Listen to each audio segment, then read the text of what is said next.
Assalamualaikum warahmatullahi wabarakatuh. Di sini kami dari kelompok IMK Sukses ingin mempresentasikan final progress dari proyek kami.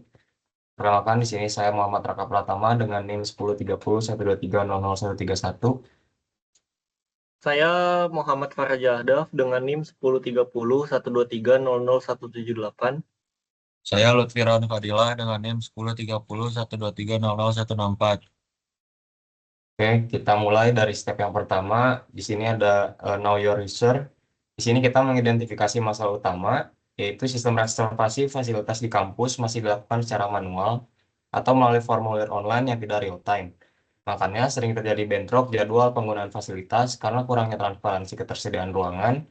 Proses persetujuan reservasi membutuhkan waktu lama karena harus melewati beberapa tahapan administrasi secara manual. Nah, di sini kita juga sudah menentukan target user dan kebutuhan-kebutuhan mereka. Yang pertama, kita memiliki mahasiswa, karena mahasiswa pasti ingin kemudahan dalam memesan ruangan untuk kegiatan akademik dan organisasi. Kemudian di sini ada dari pihak dosen, yaitu membutuhkan kepastian ketersediaan ruang kelas atau laboratorium untuk mengajar dan penelitian. Dan setelah itu administrasi, karena administrasi ini memerlukan sistem yang dapat membantu mereka mengelola pemilihan fasilitas dengan lebih efisien dan menghindari kesalahan pencatatan. Di sini juga kita sudah melakukan survei ke tiga target user kita tersebut. Di sini ada 11 jawaban dari beberapa survei. Di sini ada sekitar 90% mahasiswa dan 9% dosen. Di sini kita belum sempat untuk survei ke bagian staf administrasi karena tidak mendapatkan kontaknya secara langsung. Di sini itu kita mau menampilkan beberapa pertanyaan. Yang pertama, apakah Anda merasa kesulitan dalam mengetahui ketersediaan ruangan sebelum melakukan reservasi? Di sini sekitar 91% responden setuju. Kemudian ada apakah Anda pernah mengalami bentrok jadwal dengan pengguna lain saat menggunakan fasilitas? 83% setuju, 16,7% tidak pernah. Dan di sini ada menurut Anda seberapa bermanfaat aplikasi digital seperti Telebooking dalam membantu proses reservasi fasilitas? Di sini sekitar 8 responden atau 66% mengatakan eh, bakal sangat bermanfaat. Oke, di sini lanjut kita ada evaluasi dari hasil survei tersebut. Kami menyimpulkan bahwa transparansi dalam ketersediaan ruangan dan fleksibilitas dalam reservasi menjadi dua tantangan yang harus diselesaikan. Di sini juga kita menampilkan beberapa solusi yang dapat diterapkan dalam sistem ini.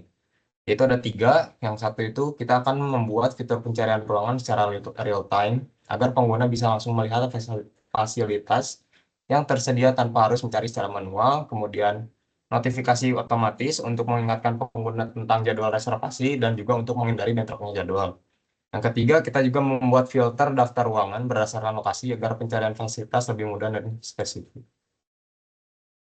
Lanjut ke step 2 dan 3. Di sini kita memahami fungsi bisnis dan prinsip desain UI.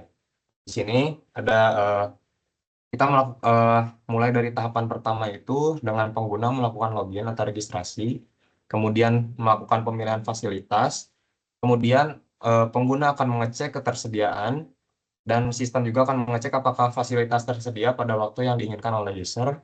Kemudian user akan melakukan pengisian detail reservasi. Kemudian lanjut ke konfirmasi reservasi. Pengguna mengonfirmasi dan sistem menyimpan data reservasi. Kemudian akan muncul notifikasi dan reminder ketika pengguna sudah eh, mengkonfirmasi dan menyalakan pengingat reservasi. Kemudian ada penggunaan fasilitas ketika eh, jadwal sudah di ruangan sudah dipesan sesuai jadwal, jadi pengguna tinggal menggunakan fasilitas. Kemudian setelah semuanya dilakukan, pengguna akan memberikan feedback kepada aplikasi yang akan kita buat. Di sini ada beberapa requirement system, yaitu ada dua, yaitu data input dan data output. Data input yang kita butuhkan itu seperti data pengguna, seperti nama, email, nomor mahasiswa, dan lain-lain. Kemudian data fasilitasnya seperti nama fasilitas, lokasi, dan kapasitas ruangan tersebut. Kemudian data reservasi seperti tanggal, waktu, durasi, dan ruang. Kemudian ada data output. Di sini kita membutuhkan akan menampilkan notifikasi reservasi seperti status berhasil dan gagal, jadwal reservasi, reminder penggunaan, dan feedback pengguna. Kemudian di sini ada task analis. Jadi task analis ini membantu memahami bagaimana pengguna berinteraksi dengan sistem, mengidentifikasi hambatan, serta meningkatkan efisiensi dan pengalaman pengguna. Dalam teori booking ini, task analis berfokus pada bagaimana mahasiswa melakukan reservasi fasilitas, mulai dari pencarian hingga penggunaan fasilitas. Kita ambil contoh saja satu. Di sini, user masuk ke login aplikasi, kemudian membuka aplikasi telebooking, masukkan email dan password, menekan tombol login, dan jika belum mempunyai akun, dia akan melakukan registrasi. Oke, lanjut. Kita di sini akan membahas mental model. Mental model adalah cara pengguna membayangkan sistem bekerja berdasarkan pengalaman dan ekspektasi mereka. Dalam konteks telebooking, mental model mencerminkan harapan pengguna bahwa proses reservasi cepat dan langsung berhasil. Oke, selanjutnya di sini kita masuk ke step 4 dan 5, mockup yang sudah diperbaiki dan justifikasi perubahan. Di sini kita melakukan perubahan pada login yang dulu sebelumnya bentuknya di sebelah kiri dan yang setelah diperbarui itu sebelah kanan. Di sini kita melakukan penyesuaian tampilan input field dengan menambahkan border yang lebih tegas untuk meningkatkan kejelasan dan keterbacaan. Kemudian kita menambahkan placeholder informatif, ini seperti di bagian user, supaya agar pengguna baru itu tidak bingung untuk bagaimana cara membuat user. Kemudian fitur icon mata pada password, jadi memungkinkan pengguna melihat password yang diketik untuk meminimalisir kesalahan input. Kemudian ada perubahan desain tombol login, terus ada peningkatan konsistensi visual. Itu elemen input dan tombol dibuat lebih seragam dengan sudut membulat agar tampilan lebih modern dan profesional. Kemudian kita juga melakukan justifikasi perubahan pada beranda yang awalnya itu seperti yang sebelah kiri, dan kita melakukan penyesuaian tata letak maskot dan balon teks. Maskot dan balon teks diperkecil dan dipindahkan ke bagian atas agar tidak mendominasi layar sehingga tombol lebih mudah dijangkau. Kemudian ada perbaikan desain tombol, ukuran tombol yang dibuat lebih besar dengan efek bayangan yang lebih jelas, meningkatkan visibilitas dan memberikan kesan interaktif. Kemudian ada konsistensi kapitalisasi pada teks tombol. Pada teks tombol make a reservation diubah menjadi make a reservation dengan membuat huruf kapital di depannya agar seragam dengan view reservation. Kemudian peningkatan ruang antar elemen, jarak antar maskot, balon teks, dan tombol diperbaiki agar tampilan lebih rapi dan tidak terlihat terlalu padat. Oke, kemudian selanjutnya akan dilanjutkan oleh teman saya. Oke, lalu di sini di tampilan header, di sini ada beberapa perubahan juga yang kami buat. Nah, yang atas itu adalah tampilan yang lama, yang bawah itu adalah tampilan yang baru. Nah, di penyesuaian ini kami membuat logo dan judul aplikasi diselaraskan di setiap halaman untuk meningkatkan konsistensi dan keterbacaannya. Lalu peningkatan keterbacaan status waktu. Nah, warna status available di sini kita ubah menjadi warna hijau agar lebih mudah dikenali. Sementara status book tetap dalam warna putih untuk kontras yang jelas. Bisa dilihat kalau di gambar atas, tulisan available di sini masih warna putih, sedangkan yang tampilan baru itu yang bawahnya di sini tampilan sudah menjadi warna hijau. Nah, lalu di sini kita membuat perubahan desain tombol navigasi. Nah, tombol konfirmasi dan kembali ke beranda diberikan efek bayangan agar lebih terlihat sebagai tombol yang dapat ditekan. Lalu peningkatan konsistensi visual. Elemen-elemen seperti tombol pilihan fasilitas dan waktu dibuat lebih seragam dengan ukuran dan jarak yang lebih proporsional. Lalu tampilan yang lebih modern juga dan lebih profesional. Nah, lalu ada optimasi navigasi. Judul setiap halaman diperjelas agar pengguna lebih mudah memahami langkah-langkah dalam proses reservasi. Mengurangi kebingungan dalam penggunaan aplikasi. Oke. Lalu di sini pada page reservation kita juga membuat beberapa perubahan.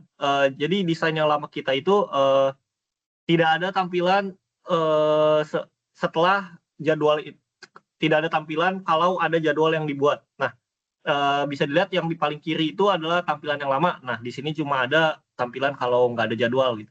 Kalau yang kanan di sini terlihat bahwa di header, logo dan judul aplikasi diselaraskan juga di semua halaman.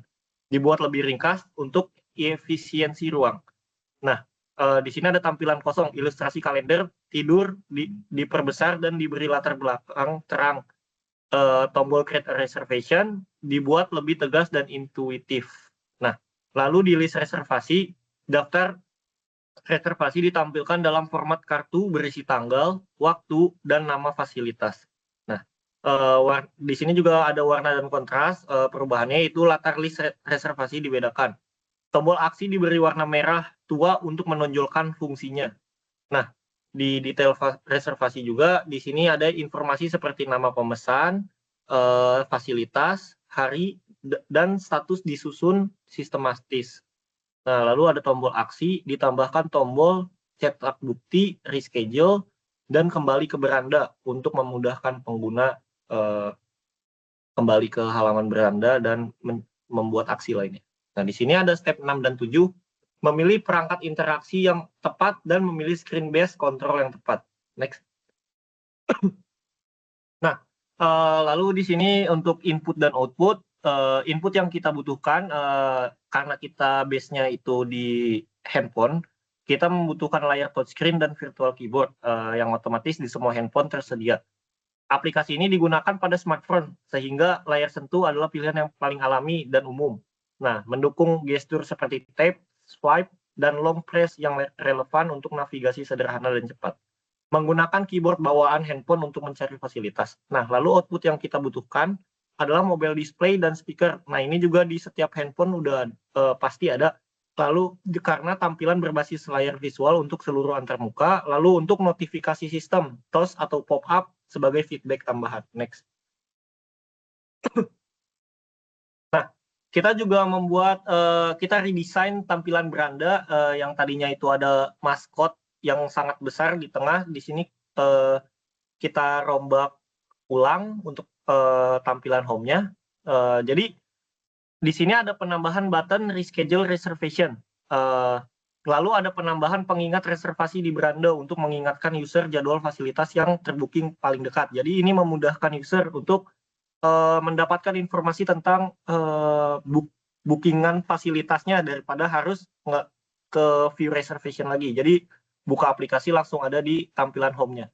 Nah, lalu ada penyesuaian tata letak maskot. Nah, yang tadinya itu ada di tengah, di sini diperkecil dan ditaruh di bagian upcoming dan opacity menjadi 40% agar lebih tidak mencolok.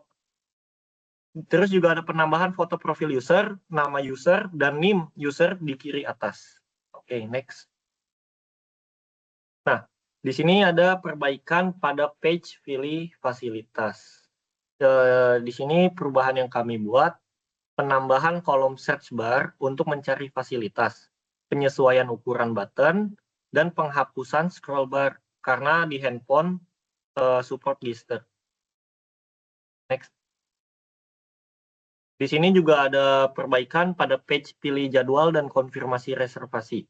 Perubahan yang kami buat, penambahan informasi ruang di page konfirmasi reservasi karena di desain sebelumnya kami kurang informasinya tuh kurang banyak lah di bagian confirm your reservation ini. Jadi di sini ada penambahan informasi ruang di page konfirmasi reservasi.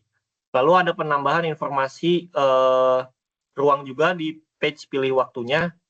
Lalu ada penambahan kalimat pilih waktu untuk memudahkan user.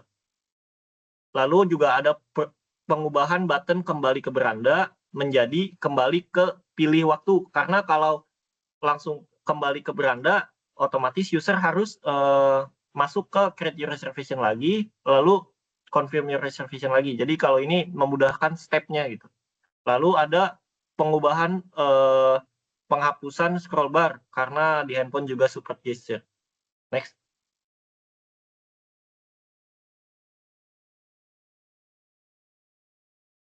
Oh. Oke, next buat perbaikan pada page logout. Kita menambahkan pop-up apakah Anda yakin ingin logout dengan pilihan ya dan tidak jika button diklik. Jadi biar lebih meyakinkan lagi kepada user buat apakah dia ingin logout atau tidak. Next. Kemudian perbaikan pada page reschedule. Jadi di sini tuh kita bakal menambah informasi ruang di page reservasi sebelum reschedule. Kemudian penambahan informasi ruang di page reservasi setelah reschedule. Dan kita tuh penambahan kalimat pilih waktu untuk memudahkan user untuk mengidentifikasi buttonnya. Next. Nah, sekarang step 8, 9 feedback, guidance, dan assistance. Oke, jadi kita tuh ngebuat ibaratkan kayak guidance-nya gitu untuk pertama kali apa aplikasi ini dibuat. Jadi kita membuat step-step, misal untuk melihat jadwal terdekat, skip atau next. Kalau mencet next, maka bakal ada untuk melakukan reservasi di button make a reservation. Kemudian kalau next itu ada view reservation, itu tuh untuk melihat ruangan. Kemudian kalau di next kembali, bakal ke button yang reschedule reservation. Di sini tuh untuk merubah jadwal reservasinya yang udah di booking sebelumnya. Oke, terus feedback assistance. Nah, di sini tuh bisa ada reservasi yang berhasil, maka akan keluar pop-up seperti reservasi berhasil dengan ada buttonnya tuh tanda centang berwarna hijau. Kemudian apabila ruangan tidak tersedia, maka akan keluar pop-up, maaf, ruangan tidak tersedia dengan button apa dengan ada logo X dengan warna merah. Kemudian yang terakhir ini tuh ada rate us, jadi kayak ibaratkan ini kita nge-rate as aplikasi yang kita buat. Next, internasionalisasi dan aksesibilitas. Jadi di sini tuh untuk penerapan internationalization tuh pada desain aplikasi ini bertujuan untuk mempersiapkan sistem agar dapat mendukung berbagai bahasa, format lokal, dan preferensi budaya tanpa perlu melakukan perubahan besar pada struktur inti aplikasi. Dengan pendekatan ini, aplikasi dapat lebih mudah diadaptasi untuk pasar global di masa mendatang. Jadi di sini kita bakal ngebuat button seperti ini. Jadi ini misalnya bahasa Indonesia. Nanti di apabila kita memencet button ini, maka akan keluar beberapa bahasa yang nanti disediakan oleh aplikasi ini. Misal ada English gitu. Oke, kemudian penerapan localization pada desain difokuskan untuk menyesuaikan antara buka aplikasi dengan konteks budaya dan kebiasaan lokal pengguna di Indonesia. Penyesuaian ini mencakup penggunaan bahasa Indonesia, format tanggal dan waktu lokal, serta simbol dan elemen visual yang familiar bagi pengguna lokal guna meningkatkan kenyamanan dan pemahaman saat berinteraksi dengan aplikasi. Jadi di sini kita untuk kolom rate us, apabila sudah memencet bintangnya nanti akan ibaratnya memberi saran kepada kita gitu. Misal, jadi kirimkan masukan Anda. Jadi beritahu kami nanti yang akan disubmit. Next. Kemudian aspek accessibility. Dalam mendesain aplikasi ini diperhatikan untuk memastikan bahwa semua pengguna, termasuk mereka yang memiliki keterbatasan fisik, sensorik, atau kognitif, dapat mengakses dan menggunakan aplikasi dengan mudah dan nyaman. Penerapan prinsip-prinsip aksesibilitas mencakup pemilihan kontras warna yang baik, ukuran teks yang terbaca, navigasi yang konsisten, serta elemen interaktif yang mudah dijangkau. Jadi, fokus disabilitas di sini tuh ada low vision and color blindness. Kemudian ada kontras warna tinggi, kemudian ada ALT text and label untuk icon, kemudian ada navigasi keyboard dan ukuran font minimum di sini tuh 12 pt dan spacing antar elemen cukup luas. Kemudian masuk ke layout. Untuk layout di sini tuh dibagi jadi dua. Yang pertama tuh ada visual hierarchy. Jadi visual hierarchy dalam sistem ini dibentuk melalui perbedaan ukuran teks, kontras warna, posisi elemen, serta pengelompokan konten secara strategis. Sebagaimana diuraikan dalam dokumen style guide dan halaman-halaman UI yang telah dijustifikasi. Penerapan prinsip ini secara spesifik dapat dijabarkan ke dalam tiga aspek utama. Yang pertama, ada aspek hierarki informasi. Nah, di sini tuh contohnya ada di Create Reservation. Jadi, ukuran teks dan posisi judul mengarahkan mata pengguna langsung ke konteks halaman. Seperti ukuran teks dan pada judul di sini ada view reservation. Jadi, orang-orang tuh langsung tertuju kepada view, view reservation di sini. Kemudian warna kontras pada tombol membantu pengguna dengan cepat mengetahui tindakan selanjutnya. Contohnya tuh di yang create reservation di situ tuh ibaratkan kayak menonjol gitu untuk button create reservation-nya. Kemudian penempatan tombol utama di posisi sentral mendukung efisiensi tindakan pengguna. Next, keterkaitan antar komponen. Nah, di sini tuh jadi keterkaitan antar komponen di sini tuh jadi misal kita mau make reservation, jadi di sini bakal ada pilih tanggal, kemudian ada pilih fasilitas, kemudian ada pilih waktu yang bakal ditentuin nantinya. Kemudian ada konfirmasi buat yang tadi kita udah pilihnya, dari pilih tanggal, pilih fasilitas, dan pilih waktunya. Nah, kemudian aspek yang ketiga ada task perception. Nah, di sini tuh contohnya ada di pilih tanggal. Jadi di sini tuh label eksplisit seperti pilih tanggal di sini membantu pengguna memahami langkah yang harus dilakukan. Jadi ini ada pilih tanggal. Nah, di sini tuh pengguna tuh bakal tahu gitu. Pilih tanggal tuh kayak buat apa? Buat milih tanggal gitu. Kemudian ada struktur grid memudahkan pengguna melihat opsi waktu secara ringkas, efisien, dan tidak membingungkan. Yang terakhir, penyesuaian tombol navigasi berdasarkan konteks tugas meningkatkan alur interaksi yang logis dan efisien. Next. Kemudian yang kedua ada gestalt prinsipal. Yang tadi kan pertama hierarki, yang kedua gestalt prinsipal. Dalam Jadi gestalt prinsipal dalam desain antarmuka berfungsi untuk menciptakan keteraturan, kohesi visual, dan mempermudah pemahaman struktur halaman. Dalam aplikasi Telebooking, prinsip ini digunakan untuk membantu pengguna baik mahasiswa, dosen, eh, dosen maupun admin memahami alur reservasi, mengenali kelompok informasi, dan mengambil tindakan dengan efisien tanpa harus berpikir keras. Untuk selanjutnya bakal dijelasin oleh teman saya. Oke, di sini ada proximity. Jadi di halaman make a reservation, informasi waktu dan pilihan fasilitas dikelompokkan dalam satu blok visual yang seragam. Bisa dilihat di sini bahwa kalau di yang gambar yang kedua itu untuk pilihan fasilitas dan di sini juga pilih waktu, di sini dibungkus dalam satu blok visual. Jadi biar mempermudah pandangan user langsung ke tombol-tombol yang ada di situ. Lalu ada tombol navigasi seperti konfirmasi dan kembali ke pilih waktu yang diletakkan berdampingan untuk menunjukkan bahwa keduanya merupakan bagian dari satu alur tindakan. Next. Nah, di sini adalah similarity. Jadi semua tombol aksi memiliki warna primer, yaitu hashtag BB233C atau yang merah tua ini. Ukuran konsisten dan efek bayangan menandakan bahwa ini adalah tombol tindakan utama. Jadi untuk menandakan bahwa itu adalah sebuah button gitu. Nah, lalu di sini juga ada icon di navigasi utama seperti home, akun, dan notifikasi memiliki gaya dan ukuran yang seragam. Memperkuat juga persepsi bahwa mereka bagian dari menu navigasi. Next. Nah, di sini lalu ada continuity. Jadi alur proses reservasi mengikuti urutan login, lalu dia masuk ke beranda, lalu dia masuk ke make a reservation, konfirmasi, selesai secara linear, diperkuat oleh visual flow dan struktur halaman. Nah, penempatan judul di atas, konten di tengah, dan aksi di bawah untuk membentuk alur pembacaan yang mulus dan natural. Oke, next.